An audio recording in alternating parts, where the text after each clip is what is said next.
Before you scroll, listen to this for just a moment. What if I told you that the life you're living right now, the doubts, the delays, the feeling of being stuck, is not a punishment, but a message most people ignore. This speech isn't here to motivate you for 5 minutes and fade away. This will hit deeper, because somewhere inside you, there's a quiet voice that knows you were meant for more courage, more purpose, more life. And if you stay with me until the end, you won't just feel inspired, you'll see your life differently than you ever have before. Every moment you are alive, you are choosing. Even right now, by listening to these words, you are making a choice. Most people don't realize this, and that's exactly why their lives feel out of control. They think life just happens to them. They think circumstances decide their future. They think luck, people, or time are in charge. But the uncomfortable, empowering truth is this: your life today is the result of the choices you made yesterday, and your life tomorrow will be shaped by the choices you make next. Not one big dramatic choice, but the small, quiet, ordinary decisions you make when no one is watching. Think about how powerful that idea really is. If your life is shaped by your choices, that means you are not trapped. You are not helpless. You are not waiting for permission. You are standing at a crossroads far more often than you realize, and every time you choose, you are casting a vote for the person you are becoming.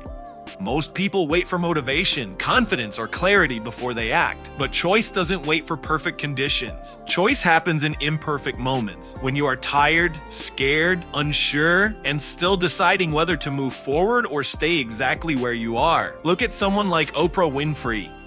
It's easy to look at her success and think it was destiny, or luck, or talent alone. But what people forget is that her life could have gone in a very different direction. She was born into poverty, faced abuse, rejection, and repeated setbacks early in her career.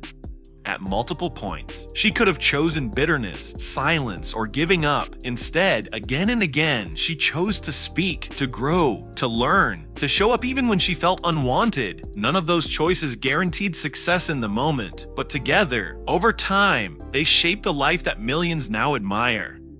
The power wasn't in one moment, it was in the consistency of choosing growth over fear. Now think about your own life, not in big dramatic terms, but in the everyday details. The choice to wake up and scroll for an hour, or to wake up and move your body. The choice to avoid a difficult conversation, or to speak honestly. The choice to say, "I'll start tomorrow," or "I'll start now." These choices feel small, almost insignificant, which is why people underestimate them. But small choices, repeated daily, don't stay small. They compound, they build momentum.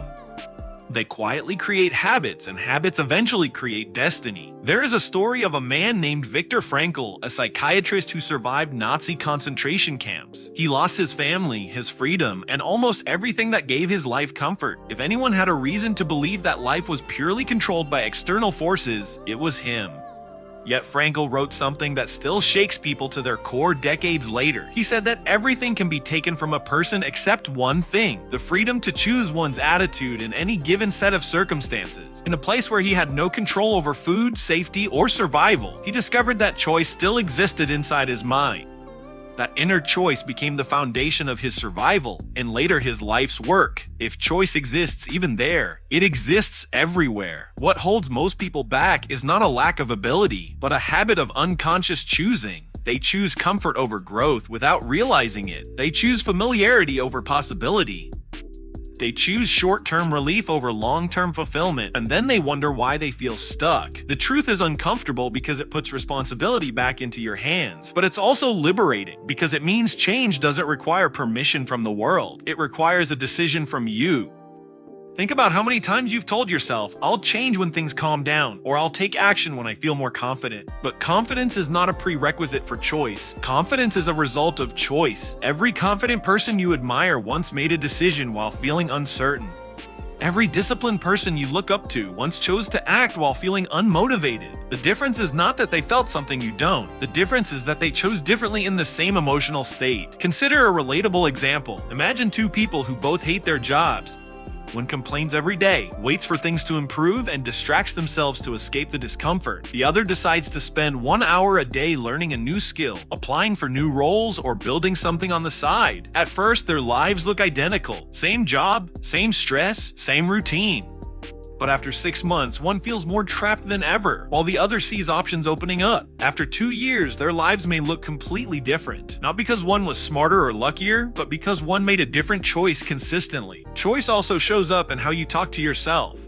The decision to believe the voice that says, "I'm not good enough," or to challenge it. The decision to define yourself by your past, or to see your past as a lesson rather than a life sentence. Many people don't realize that self-talk is a choice. You didn't choose the first thought that appears in your mind, but you choose whether to agree with it, repeat it, or replace it. That choice alone can change how you show up in the world. There is a powerful story about Michael Jordan, who was once cut from his high school basketball team. That moment could have defined him in a completely different way. He could have chosen to believe he wasn't talented enough. He could have chosen resentment or excuses.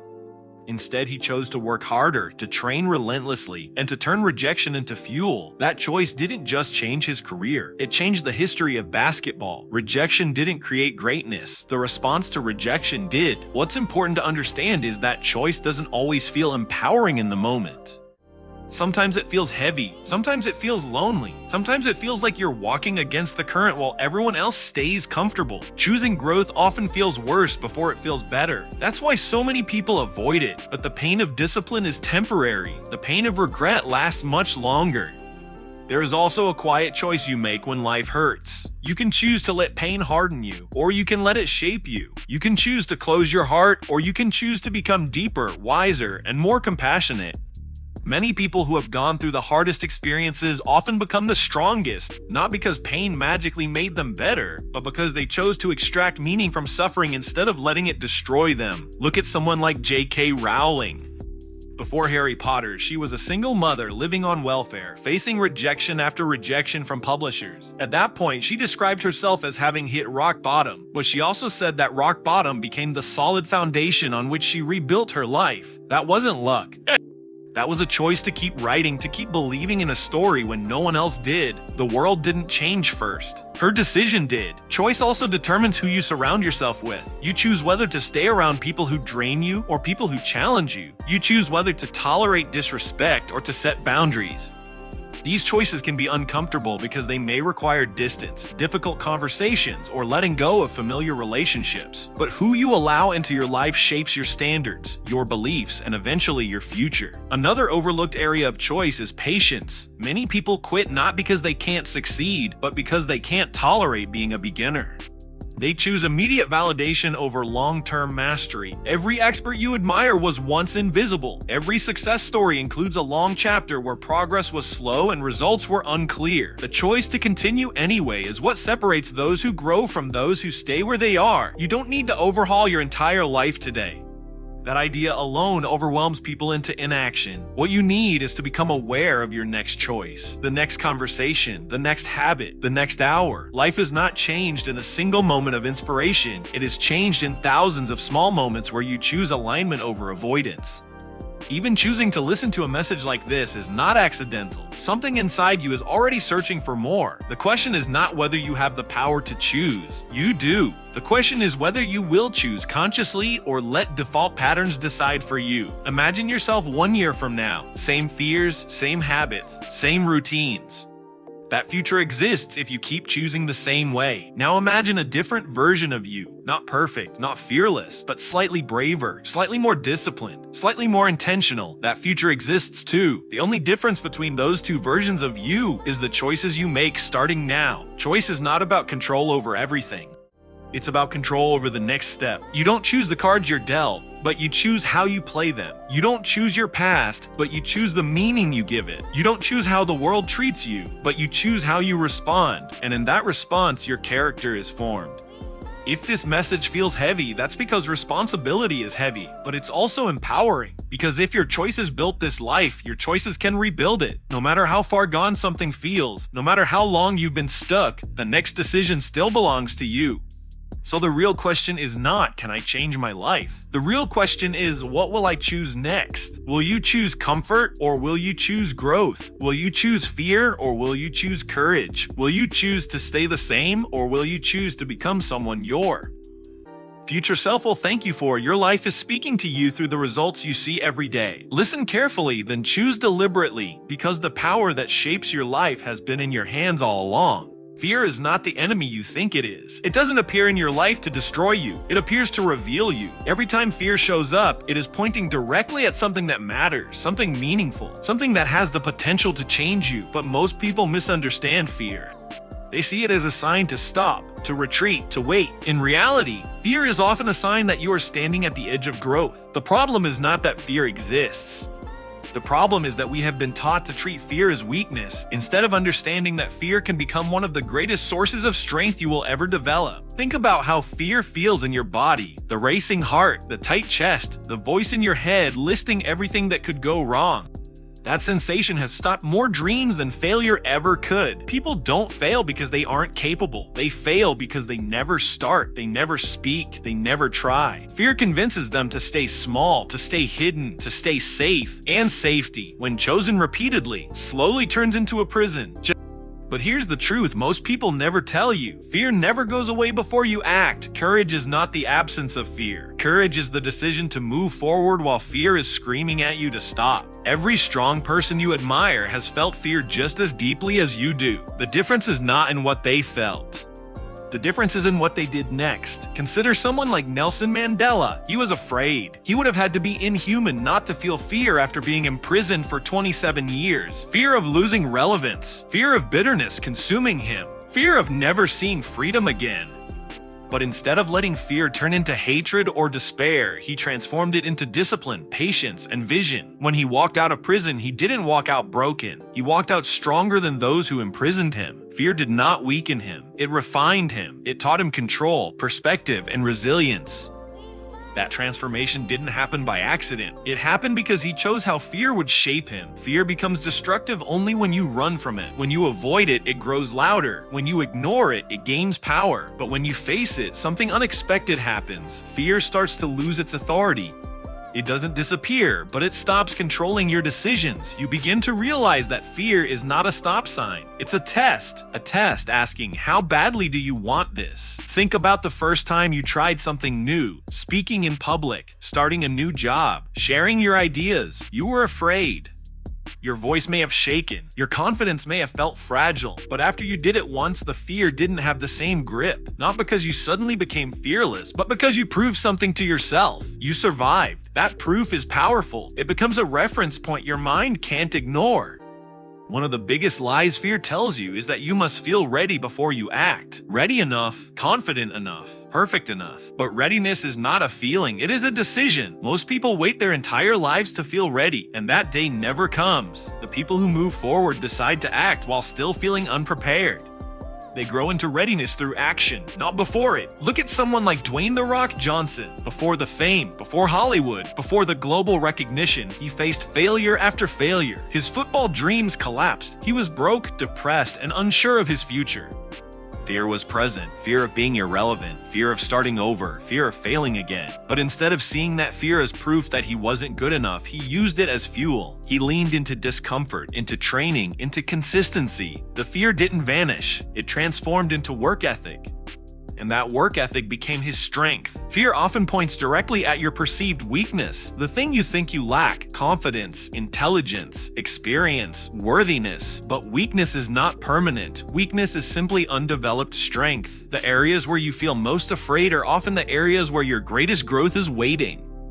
If you are afraid to speak, your voice matters. If you are afraid to fail, your potential is significant. Fear doesn't show up around meaningless things. It shows up around purpose. There is a powerful story of a woman who was terrified of public speaking. The fear wasn't mild discomfort. It was panic, shaking hands, sleepless nights. She avoided opportunities, promotions, and leadership roles because of it. One day, she realized something painful. Her fear was costing her more than facing it ever could. So she made a small decision, not to be fearless, but to be honest. She joined a speaking group. She stumbled. She embarrassed herself.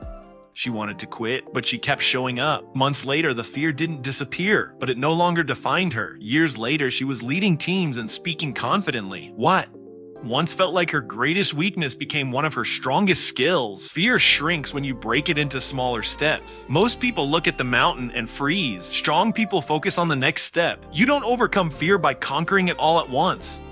You overcome it by proving to yourself repeatedly that you can move despite it. Each small win rewires your belief system. Each act of courage builds evidence that you are stronger than your fear suggests. Another truth is that fear often disguises itself as logic. It sounds reasonable. This isn't the right time. What if it doesn't work? What will people think? These thoughts feel intelligent, but they are often fear wearing a suit. Fear doesn't always scream. Sometimes it whispers. Sometimes it sounds like responsibility or realism. Learning to recognize that voice is crucial. Ask yourself honestly, is this caution or is this fear trying to protect me from growth? Failure is one of fear's favorite weapons. The idea of failing publicly, being judged, or looking foolish keeps people paralyzed, but failure is not the opposite of success. It is part of it. Every person who has achieved something meaningful has failed more times than you can see. They didn't avoid fear. They accepted it as the cost of becoming more. Consider Thomas Edison. He failed thousands of times before successfully inventing the light bulb. When asked about his failures, he famously said he didn't fail. He simply found thousands of ways that didn't work. Fear of failure could have ended his efforts early. Instead, he reframed failure as feedback. That mindset transformed fear into curiosity. Curiosity is powerful. It keeps you moving forward instead of shutting down. Fear also loses power when you stop making it personal. Fear is not proof that you are weak. It is proof that you are human. Your nervous system is designed to protect you, not to help you fulfill your potential. When you understand that fear is a biological response, not a personal verdict, you stop letting it define you. You learn to say, I feel afraid, and I will act anyway. One of the most freeing realizations is that confidence comes after action, not before it. The first step is always the hardest. The first attempt is always uncomfortable. But once you take it, something shifts. You begin to trust yourself. You begin to trust yourself. The confidence comes after action. You begin to trust that self. Trust is stronger than confidence. It tells you, no matter what happens, I can handle it. That belief changes everything. Fear also teaches you empathy. People who have faced their fears often become more compassionate, more grounded, more understanding. They know what it feels like to doubt themselves, to struggle internally while appearing fine on the outside. That depth becomes strength in relationships, leadership, and life. Fear, when faced, does not just make you braver, it makes you wiser. You don't need to eliminate fear to move forward, you need to stop negotiating with it. Fear will always try to bargain. Wait a little longer. Play it safe. Don't risk it. But your future does not live in safety. It lives in expansion, and expansion requires discomfort. Right now, there is something you are avoiding. A conversation, a step, a decision. You already know what it is. Fear has been standing in front of it, convincing you to delay. But ask yourself honestly, what is fear costing me? Not today, but over years, over a lifetime. Regret is often born from fear that was never challenged. Turning fear into strength begins the moment you stop asking, how do I get rid of this feeling? And start asking, what is this fear trying to teach me? Fear teaches preparation, focus, commitment. It forces you to clarify what you want. It sharpens you. If you let it, you are not broken because you feel fear. You are alive. And within that fear is energy. Energy that can either paralyze you or propel you. The direction is determined by your response. When you choose to step forward, even slightly, fear starts working for you instead of against you. One day, you will look back and realize that the moments you were most afraid were the moments that shaped you the most. The moments you didn't run, the moments you stayed, the moments you tried anyway. Those moments build a quiet confidence that no one can take away. So don't wait for fear to disappear. It won't. Walk with it. Let it follow you. Let it watch as you take action despite its presence. Because the moment you do, fear begins to transform. It stops being a wall. It becomes a doorway. And on the other side of that doorway is the stronger version of you that has been waiting all along. Right now, understand this fear is not a signal to stop. It's a signal to rise. The feeling in your chest, the doubt in your mind, the hesitation in your step, none of it means you're weak. It means you're standing in the exact place where growth begins. You don't need to defeat fear today, you only need to move one step with it watching. Speak once, try once, choose courage once. Because every time you act despite fear, you take back control of your life. Let today be the day you stop asking, "What if I fail?" and start asking, "What if I become stronger because I tried?" Your future is waiting on the other side of the fear you've been avoiding. Step forward. You're ready even now.